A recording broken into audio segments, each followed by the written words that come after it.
You should know that, well, today we're going to talk about speaking assessment, right? And we're going to discuss some criteria based on one of the international exams. That is actually Pearson Test of English, exam by Pearson.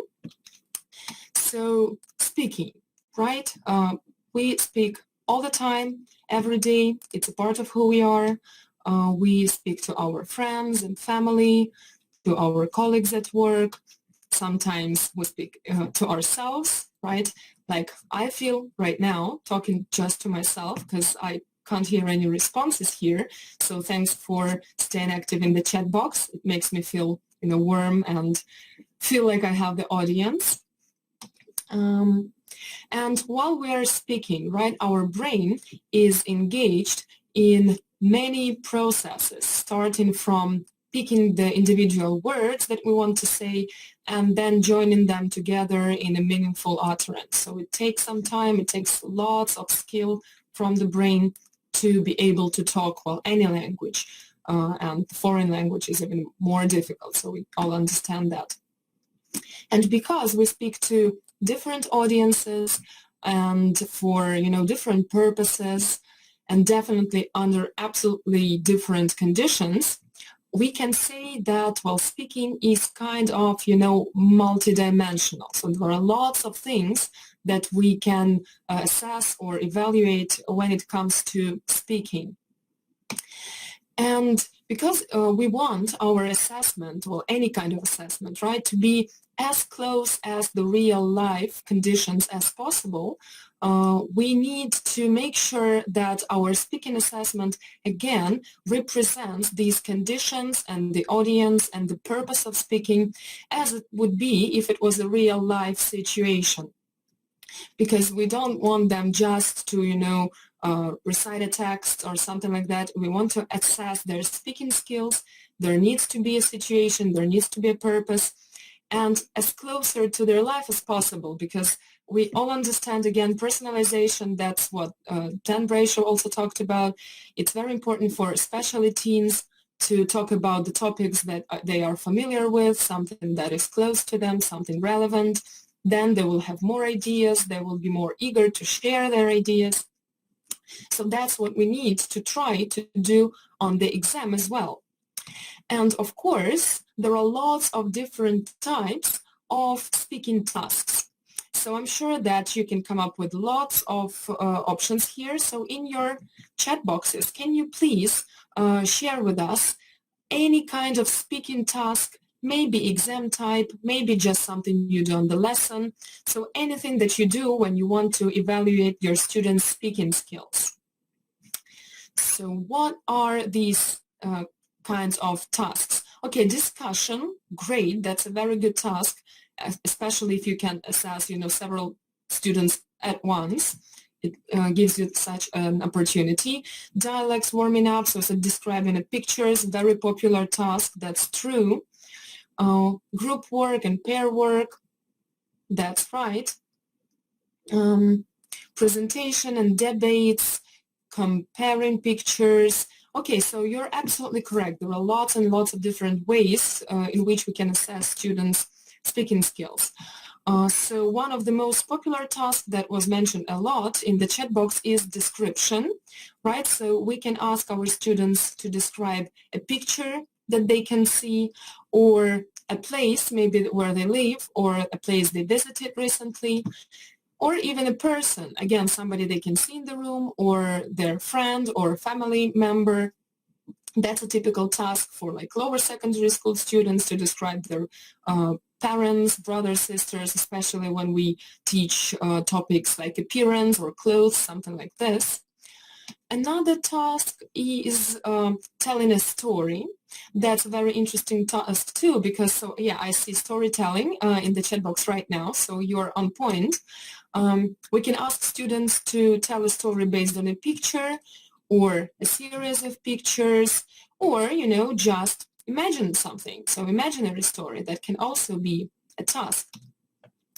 Then, again, of course, comparison, you were absolutely correct. Comparing pictures or even comparing real-life objects. That's something we can also ask our students to do, to check, again, some grammar knowledge, some vocab knowledge for comparing things. So that's a very popular task on the exams too. And then just basically, just giving personal information, any kind of monologue that we can ask our students to provide us with, that can be personal information about their family, about the place where they live, again, their hobbies, maybe a recent experience, like a holiday, the last holiday that they have, something like this. So these are the usual tasks that our students may come across on any kind of exam, even on tests at school. And the exams are usually run, in different settings. So we can say that there are basically like three options in which an international exam can be done. It can be done live, face-to-face with examiner or the person that conducts the exam, that's called interlocutor, and then there is the examiner, the assessor, who sits there in the room and gives the test taker marks immediately during the test. That's time-consuming, and that requires, again, lots of human force, and it's not that easy. That is why more and more exams are moving to the pre-recorded setting, when the exam is done, again, with the interlocutor face-to-face, but it is not assessed the same moment. It is recorded on something like this, like the voice recorder you can see on the screen, and then it is assessed later on by the professional examiner. For example, the same works with Pearson Test of English. It is recorded here in Ukraine, but it is assessed in Great Britain. So we send the recordings to the UK, and then they evaluate them there. And of course, again, especially with taking into consideration the current situation in the world, online examination is also becoming more and more popular. So there are exams that you can take online with a computer, for example, like TOEFL, IBT. And actually, Pearson Test of English is also going to have its own online version next year. So it would be able to be done like anytime, any day. You just book a date, you come, you sit at the computer, you talk to a computer with a microphone, and it's recorded and then assessed later on. So that's these are the three options, the three settings that we can see ourselves at if we're taking an exam. And well, actually, if you are getting your students ready to any kind of international exam, that is the thing that I would advise you to try from time to time, and that is recording them in the classroom while they are talking. Even if you don't have a voice recorder, everyone has their phones, and there is a recorder in there. So it would be a very, very good practice for students to get used to talking when something is recording their own voice. Because believe me, it's not that easy, and especially if you ask them to play back, to hear their answer and try to evaluate if it was good or bad and what they could change. Nobody likes hearing their own voice usually, so they need to get used to that. But that would be a very, very good practice. And of course, so we've got lots of tasks, we've got different exam settings, but every exam has its own rating scale. So the assessment is done differently for any international exam. And today, as I've already said, we are going to take a look at the criteria that are used by Pearson Test of English. So some of them may be the ones that you are already using in your own speaking assessment in your classroom. Some of them may be new for you. Maybe you would like to try them out when you are doing the speaking test next time with your students in the classroom or online. Again, so we've got lots of opportunities now, Zoom and Skype lessons, everything is moving to the online learning. So this can also be done if you talk to your students just via your internet. So if we speak about speaking, there's a tautology, that's great. So with Pearson Test of English, there are actually 9 criteria that students are assessed on. But 5 of them are the ones that you are definitely familiar with, and they are the ones that are evaluated throughout the whole speaking test. So there are several parts of the test, and these 5 are assessed throughout the whole exam. and I'm sure that you will be able to guess what they are, so I'll give you some hints. The first one is this. So in your chat boxes, I'm sure you'll be very quick to type what this particular skill or criteria is. Yes, well done, of course. Great, everyone. I think Marina was the first. So surely that is fluency. That's how fluent our students are when talking. And you see, it's the first here. So this is probably one of the most important, actually, criteria here, because it means how well they can just, talk in general. Do they pause a lot? Do they search for words a lot? Do they use the words, some words like, sorry, wait a second. It's all counted in here, so it's all assessed in this fluency criteria. The next one, a very interesting one, and it not only works in one of the tasks that you will see today, but again throughout the whole exam, and you're absolutely correct, well done. So this is interaction, so the ability to interact with the examiner.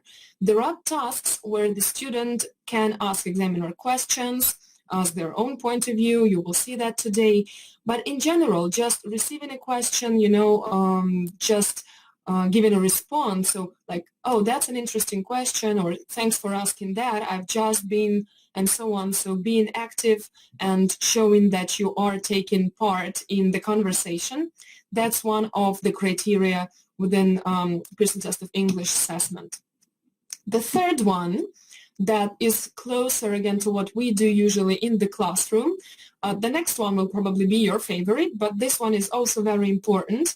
And again, you're absolutely right. This is range. It means vocabulary and grammar. How well do they correspond with the level of the test that the test taker is actually trying to pass?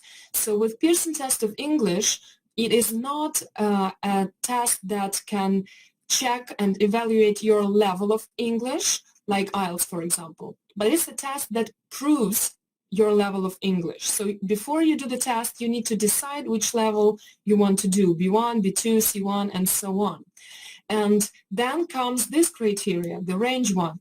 Is your vocabulary good enough for B2, for example? Do you use grammar structures that should be used on the B2 level? So here's where range is assessed.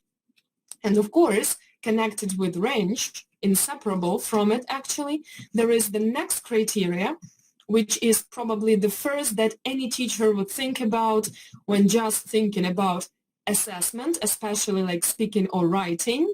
Yeah, you're much faster this time. So again, I can see that this is the easiest one for us as teachers. That's accuracy. So within these grammar structures that they use, are they making many mistakes? And again, as well as with Zeno, some mistakes are allowed.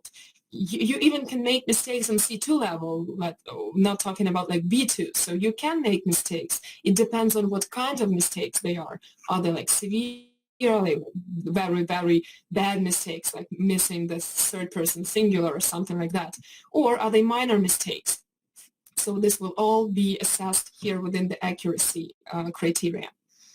And the last one is something very, very interesting, because this is probably not what we usually think about in our classroom when assessing speaking with our students. So can you guess what this is? Yes, you're absolutely right, Lyubov, you're absolutely correct. It is phonological control. And it not only means, pronunciation of words, like pronunciation of individual sounds, but also linking words in the sentence. The higher the level of English the higher the level of the test you're taking, the more closer to like a native speaker should your speech be. So it is linking, it is intonation, so you need to use the appropriate intonation in questions and in statements. So everything that's connected with pronunciation, pitch, range, voice range and everything, it's all in here in phonological control. So these are these 5 skills that are assessed throughout the whole exam, and these are the ones that I would ask you to think about when we'll be watching the videos of an actual exam. So these are closer to us. So I want you to think about these 5. And in Pearson Test of English, they are assessed on a scale from 1 to 5. 1 being below the level that you're taking, 5 being above the level. So looking at this rating scale, can you please tell me which is the mark that you should point at? Which is the desirable mark for each criteria for the test taker? What do you think? Which one is it? Yeah, okay, so lots of options here. Of course, number 4 would also be okay, getting a 4, but actually we are aiming at 3. So this is the place, this is the time when the maximum score is not the best, because if you get all the 5s for all the criteria, it actually means that you chose the wrong level. So you could pass the next level, like if you're taking B2 and getting all the 5s, it means that you could pass C1, sorry. And you took B2, so you will get your certificate with distinction, for example, but still it will be B2. So we are actually aiming at 3 at this point. So thinking about this 1 to 5 rating scale and these 5 criteria, let's move on to the tasks themselves. Because once again, these 5 are evaluated at all times, so throughout the whole exam, but there are 4 tasks in the test, and each particular task has its own individual trait that is assessed in this task. So task 1 is sustained monologue, so they'll be asked to talk on their own, and what we assess there is their ability to sustain a monologue. Task 2 is a discussion that was already mentioned here, and what is assessed is turn-taking, so we'll come to that a little bit later. Task number 3 is picture description, again something that was mentioned a lot today, a very basic task, everybody knows it. How it is assessed, again we'll discuss a little bit later on. And the last one is role play. So that's the funniest task, I think, both for the test taker and examiner. Being an examiner myself, I can say that this is one of the funniest things that you have to do, because sometimes there is a script for the examiner, but sometimes the test taker goes so far from the script that you have to improvise on the spot, and it becomes like, like a test for both of you. So it's very, very fun and interesting. And these 4 criteria are also assessed on this 1 to 5 rating scale, again, aiming at 3. So getting all 3s is the best thing that can happen to the test taker. So, moving on, we come to task 1, that was sustained monologue. And today we are going to watch 4 videos of a person taking this test. And I've got some questions for you. We'll discuss the results at the end. So while you are watching the video of this first part, I want you to think about 2 things. How long does this task 1 last for? And how many questions does the examiner ask the test candidate? Is it only 1 question, or are there several questions? So we'll discuss it after we watch the video. I hope it works well, because again, there are lots of people here, so if you have some troubles with video, I'm so sorry for that, but there is nothing we can do. But I hope everything will work perfectly well, and I'm sure that some of you will see a familiar face in the video in the moment, because the examiner there is our dear former colleague Robert, so maybe you've seen him somewhere around Ukraine. So let's watch the first part, okay?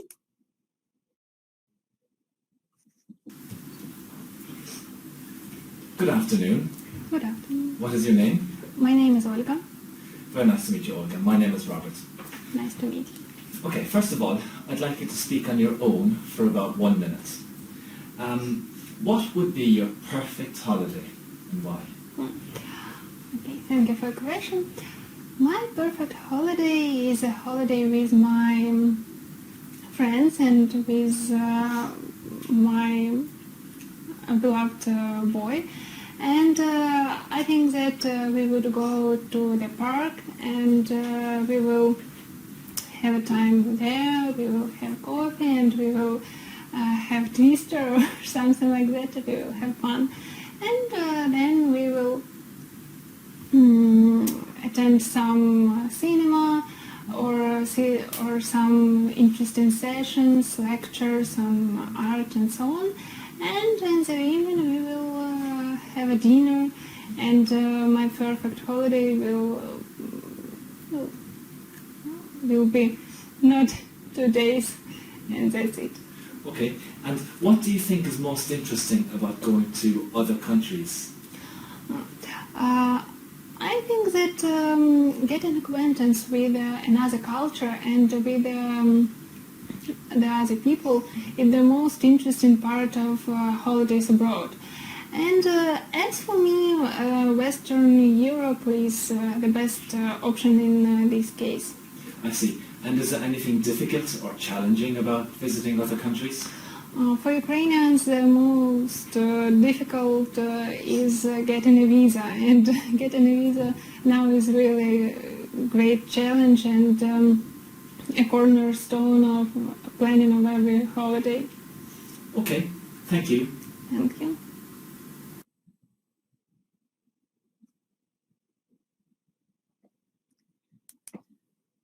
Okay, so I see lots of answers in the chat box, so thanks a lot for that.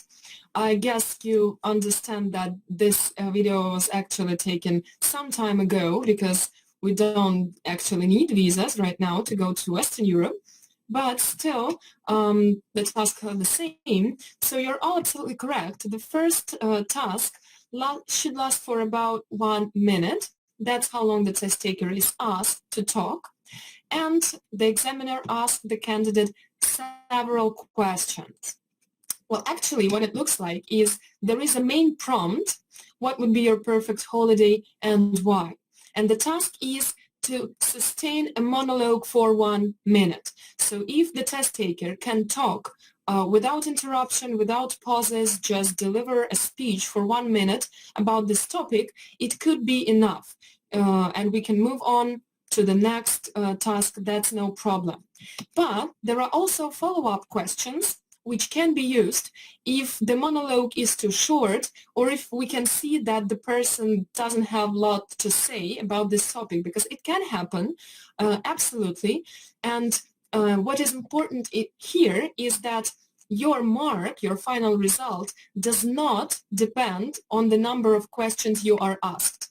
So even if you are asked second follow-up question, maybe even the third one like she was, it doesn't mean that your mark is going lower. So what we want is at least 1 minute of connected speech, and if she had to be asked the second question to deliver this 1 minute monologue, it's absolutely fine.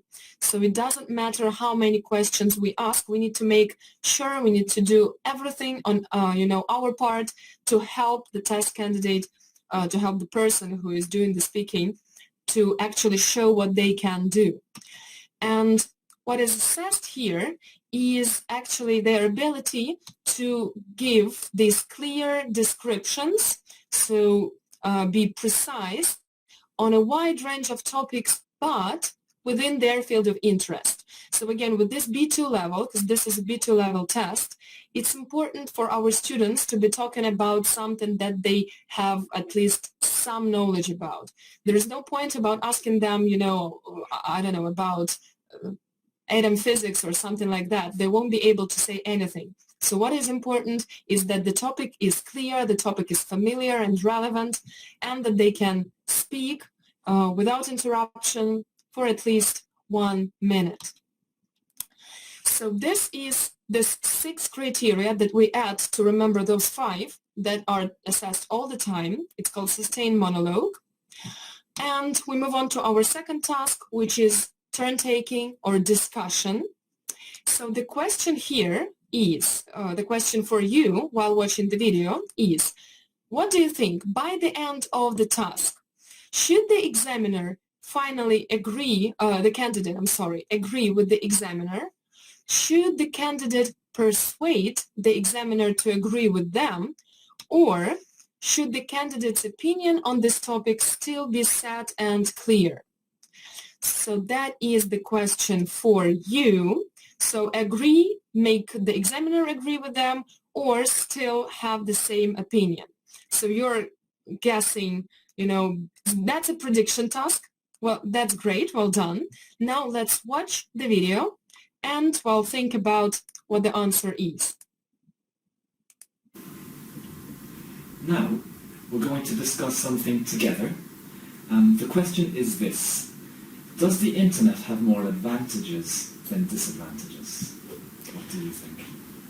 As for me, internet really has more advantages than disadvantages, and they are associated with the following. Firstly, you are always online, and you always have a chance to do your business while you are in a trip, or you have making your other activities.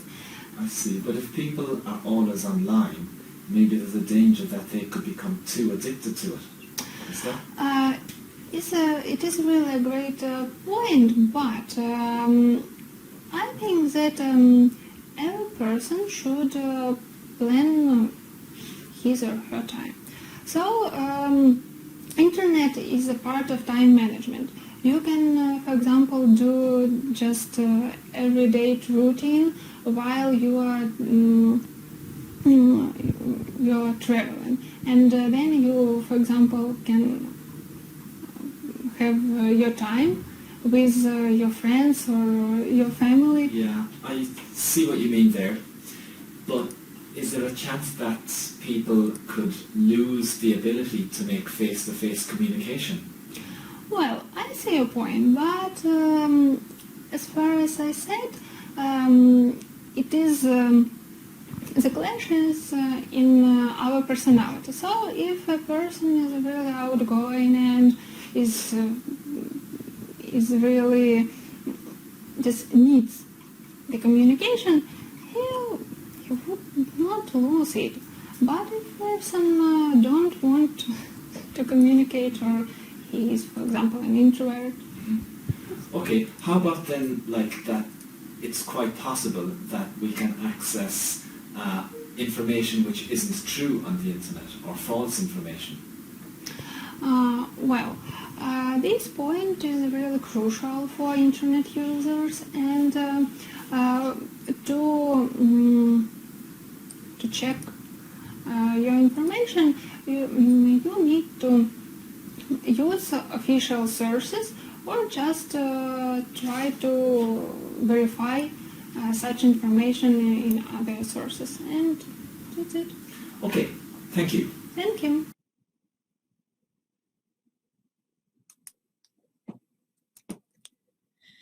Okay, so again, I've seen lots of answers, and according to the task itself, it's the third one. You're all absolutely correct.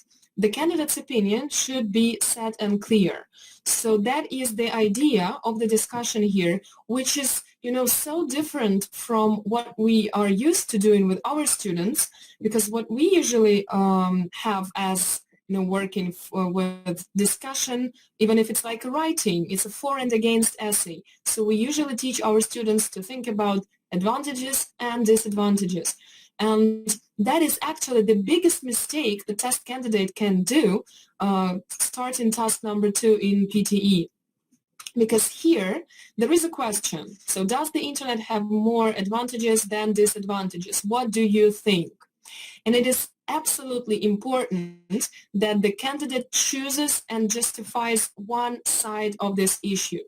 The examiner will always take the opposite point, and they don't need to persuade each other. It's not the task. They don't need to agree eventually, but their opinion should be clear. You shouldn't jump back and forth from saying, yeah, it's good, now I heard your point of view, now no, I agree with you, it's bad.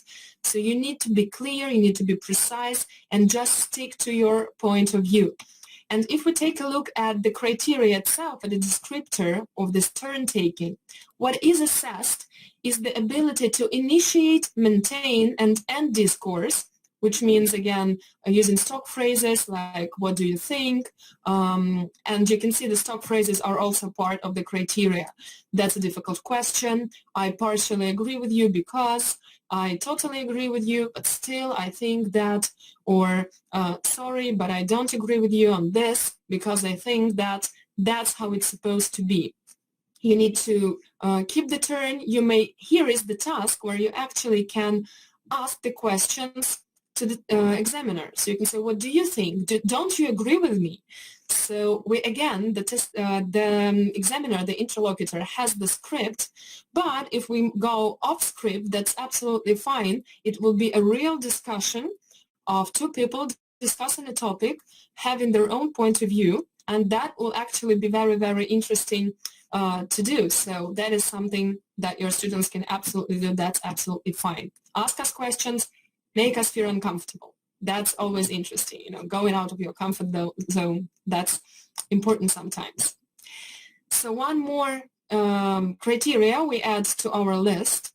So remember about those 5: fluency, interaction, range, accuracy, phonological control. These are the ones that I would ask you to think about, to try to assess at the end of the exam after we watch all the 4 videos. So keep them in mind. And we come to task 3, which is picture description. So 2 questions for you here. Again, I'm sure you will predict the answers before we start watching the video. That's absolutely fine.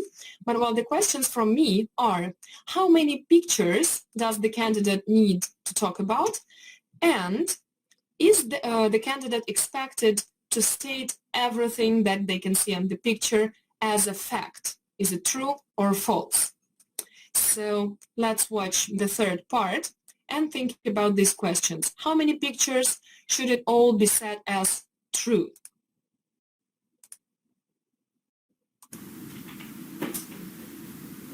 Now, here are 2 pictures showing forms of entertainment. Please tell me what you can see in the pictures. Thank you. The first picture illustrates a bar or a cafe. It is quite cozy and is useful for family or just for family entertainment or meeting with friends. The second picture illustrates like open-air theater, and the concert is going on the time of taking this picture. On the picture we can say a lot of people, and I think that it is really interesting like performance because there are like lots of people as on the front of the park as well as at the other part. Okay, great. Why do you think the people have chosen to go to these places? In the first case, people need a communication, and it is a quite comfortable place for this purpose. We can see a man who just provides them with live music, and it is really good place for communication and for some maybe meetings like business or just traveling. And on a second picture provide us with information that people need that people want to listen to music, but listen to like full concert, just don't a backstage of their conversations. Okay, thank you. Thank you.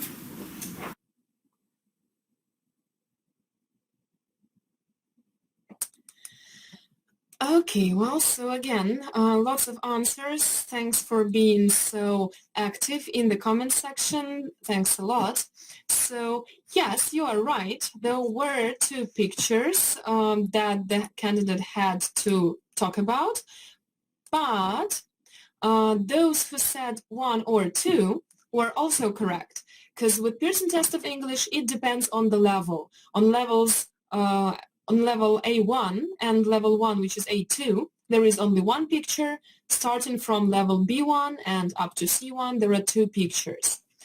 And yes, you are right. The second answer is false. The candidate is not expected to state everything that they say as a fact. They are actually they are expected to do something that is called speculation. So we will want from them to speculate about the picture, which means just make up stuff, right? Just imagine what can be happening and just describe it as you think it's going on. So again, depending on the level, it is not necessary for level B2 to compare or contrast the picture. So I saw that in the chat box a lot. That is assessed on level C1 and C2. If we talk about B2, it's not necessary. It would be great if they can do it, if they can compare and contrast, but it's not necessary. But they need to speculate. Just describing what they can see is not enough. They need to make up, to imagine what can be happening. And this is what is assessed here. So description, expanding, supporting their ideas, giving some examples, saying absolutely anything that they can about the picture, just imagining what can be happening. That is what is assessed on this level.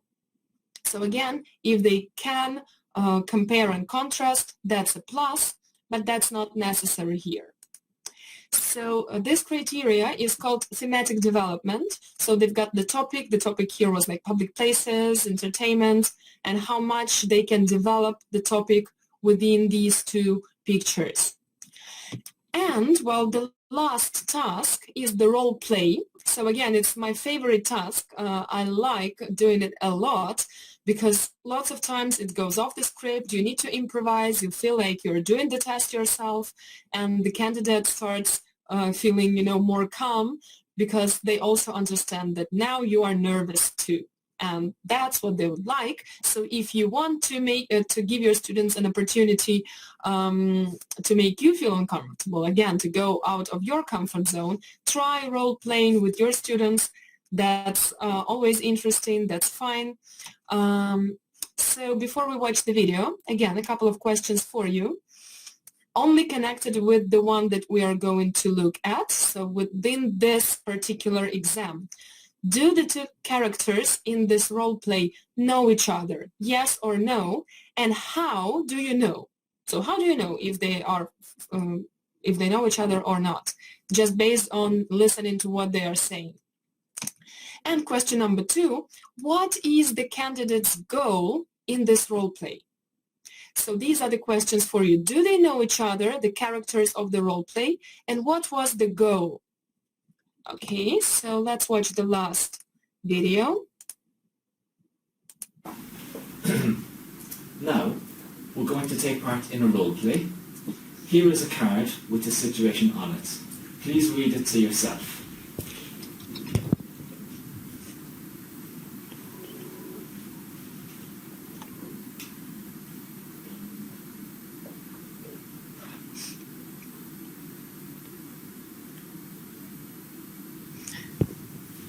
Okay, so I am your friend.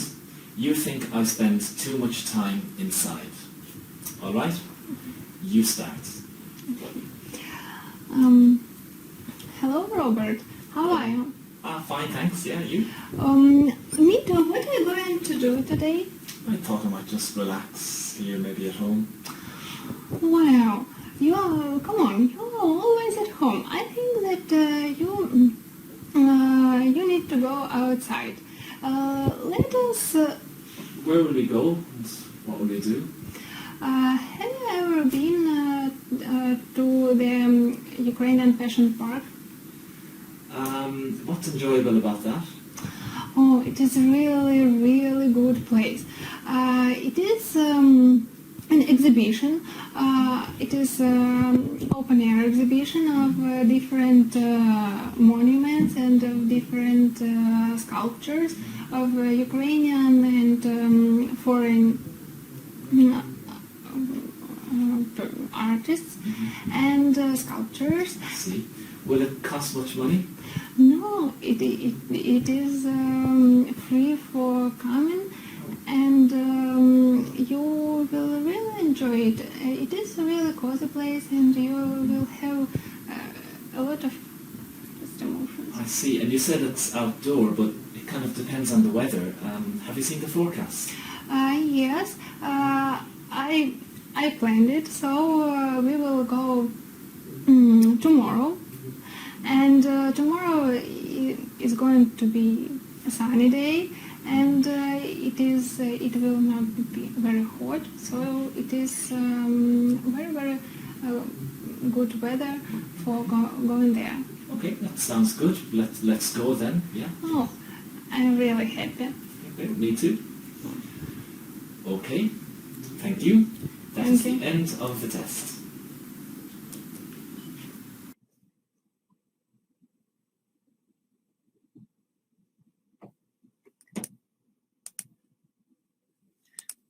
Okay, so yeah, again, lots of answers. Thank you very much for being so active. So again, speaking about the role play itself, the situation in the role play. Do they know each other? Yes, you are right. They do know each other. They are friends. And they know each other's names. That's true, because they introduced each other at the beginning. That is important, because they could use that in this role play, for example.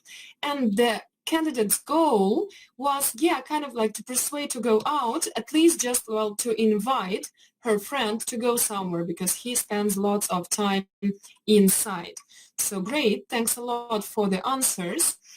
And you, I hope you paid attention again to Olga's, facial expressions, to her intonation, how it changed in this role play situation. And that is very important, because what we assess here is this wonderful phrase that I absolutely adore, sociolinguistic appropriateness. It's very difficult to pronounce. Basically, it means the register. So yes, the goal was to speak clearly. Someone said that in the chat box. That is very important. Confidently, clearly, politely, and absolutely within the appropriate register. So the situation may be so that the two characters know each other or don't know each other. They may be friends. They may be a teacher and a student, a customer, waiter, any kind of social situation. And it is important that the test candidate, sticks to the appropriate register. So you can, there was one situation actually, I remember one exam when the girl got lower marks for this criteria, because in this task, she was a student and the interlocutor was the teacher, and she was talking too loud, trying to persuade the teacher to give her a better mark. So that is not appropriate. We cannot shout at our teachers, and that is why it's very, very important. So, and the tasks in this task 4, in this role play, can be to persuade, to suggest something, to invite somewhere, to apologize for some situation, and again, to suggest something instead of what happened, or I don't know, so anything like that. But the key here is that the interlocutor or the examiner doesn't have, the aim not to go, not to agree. It's just a real-life role play. So if you give me good arguments, if you really persuade me to go somewhere, I will agree. So I'm not against you. I will do anything you want. You just need to give, clear and appropriate arguments. So that is the last criteria, the sociolinguistic appropriateness. And now let's see. So what do you think? Has Olga passed her B2 level exam? So now you've watched the whole test, 4 parts. Again, think about your fluency and everything in general. So most of you think yes, great. So let's see what the actual marks are.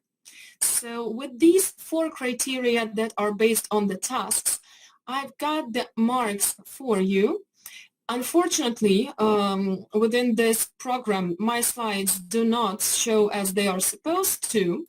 So the marks that you can see should be for the 4 criteria at the top.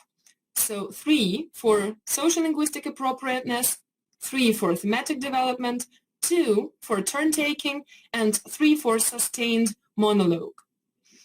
And what I want you to think about is these 5: fluency, interaction, range, accuracy, phonological control.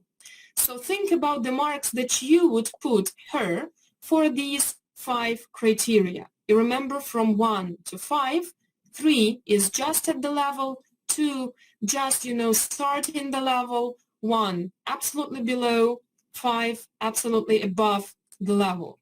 So with fluency, with interaction, range, accuracy, phonological control. So yeah, thanks for sharing your thoughts. We've got lots of 2s and 3s, some 4s. Okay, all 3s, that will be perfect. Yeah, she was understandable, absolutely agree with you. Okay, so, well, here are the results. Here are the marks that she got from the examiner according to the PTE criteria, according to all the descriptors that were mentioned. And yeah, she passed, absolutely. She was doing great. You can see that she has almost half and half 3s and 2s, which is a great which is a great result. So if you are interested in some of the particular marks for this criteria, I've got the description in here, the description that the examiner wrote for each of his marks. So we can go back to that after we finish the seminar. And, well, yeah, that was the Pearson Test of English and how we assess speaking within this test. If you want to know more about where and how to take the test, what the levels are, take a look at tasks and so on, here are the contact details of our exam managers, Yulia and Nadia, so you can contact them. Just take a photo of the screen. You can write to them, you can call them, and find out more information about the test itself. Or you can go to the webpage ilac.com.ua, and there is this тести, є розділ тести, в якому ви можете знайти, до речі, скачати і спробувати зі своїми учнями past papers всіх рівнів Pearson Test of English. Just for you, again, to see what the test looks like, what the other tasks are like, the writing part, reading and listening, and so on. And I know that if you've been to our webinars this week, you already know it, but still I will repeat it once again. Starting from next week, you can take part in this session that is called High Note Test Drive, where you'll be able to try out High Note, see how it works, see what the online components for High Note are, how you can work distantly, work online with High Note. And if you register for one of the 3 sessions, 31st of March, 1st of April, 2nd of April, you will get your own copy of High Note delivered to your home via Nova Posta. Hopefully it still works. Yeah, you should attend 1 session, so choose just 1 date, which is more convenient for you. You won't be able to attend 2 or 3. The system will block you because we want to give books to as many people as we can. And the registration will open this Friday, 1 p.m. Every one of you will get an email from us with the link where you can go and register, book your place. So we're giving out 1,500 books. There will be 3 sessions for 500 people each. So pay attention to your email box. As soon as you get the registration link, you can go book your place on one of the sessions, and see what the high note is about and get your own free book as well. And as usual, the certificate for today's webinar will come to your email in 1 week's time, maybe faster, because now the only thing we do is the webinars. We are all distanced, we are all working from home. So maybe it will come faster, but give it 7 days. If you don't get the certificate in 7 days, then contact us and we will send it to you anyways. Thanks a lot for being here with me. More than 700 people. That's amazing. It was very nice to have you here. I hope you stay safe. I hope your families stay happy and healthy. If you got any questions, I'm still here, so you can ask in the chat box. I will try to answer everything. I already saw some questions, so I will scroll up and try to answer. So link to my English lab. Well, soon you will all get an email from us with links where you can find out more information about my English lab, how to register and how you can use it right now. So just check your email box. Everything will come to your email. Thanks a lot for being here with me. The webinar will be available on our webpage in about 1 or 2 weeks' time, so it takes time to, cut down the video, upload it, but it will be in recording, and if you want to rewatch it once or twice or 3 times, you will be able to do it on our webpage. So if you want to prepare for Pearson Test of English, for example, C1, there is a great resource that's called PTE Booster. That's the resource, that's the book that prepares you exactly for Pearson Test of English. There will be 10 units with all types of tasks that are in the exam. Plus, there is vocab work and grammar work, so you will, again, gain more vocabulary of C1 level, because you remember range is one of the criteria. So you will practice vocab, you will practice grammar, and you will do lots of tasks that will be on the test. So PTE Booster is the best resource to prepare for PTE. The same with B2. There is PTE Booster for B2. So for each level, you can buy the book. You can check it out in our shop. Maybe my moderator, unfortunately, I think he can't hear me. Gena is here with us, but I think he has no sound. If you do have the sound, Gena, please share the link to our shop where our audience can find PTE boosters. Thanks a lot. Thank you very, very much for being here with me. You take care too. Stay safe, stay healthy.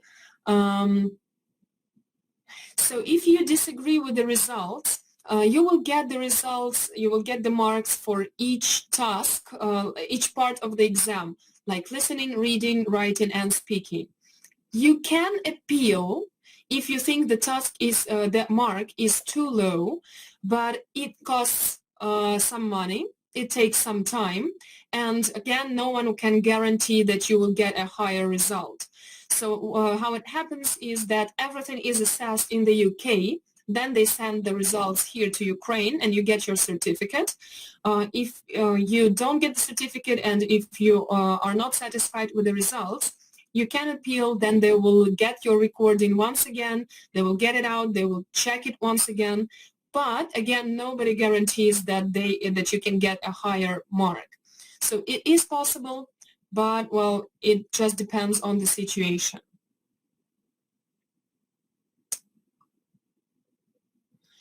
So the file with the description of all the criteria.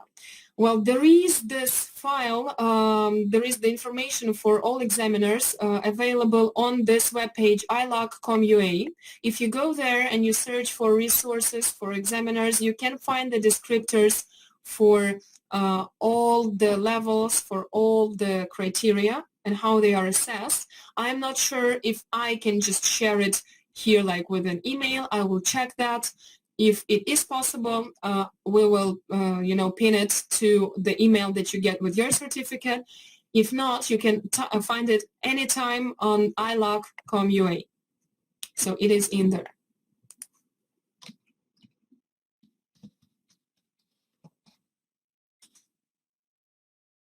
Thanks again for being here with me. Yaroslav is a devoted visitor. I see you every webinar. That's very, very nice. It's nice to see some familiar, if not faces, at least names. So thanks a lot for that.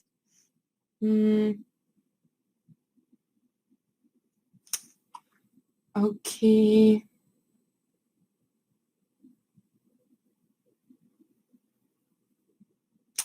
So yeah, the webinar that was on the 23rd of March, that's the life skills webinar. I think if it is on our webpage, let me check just a second.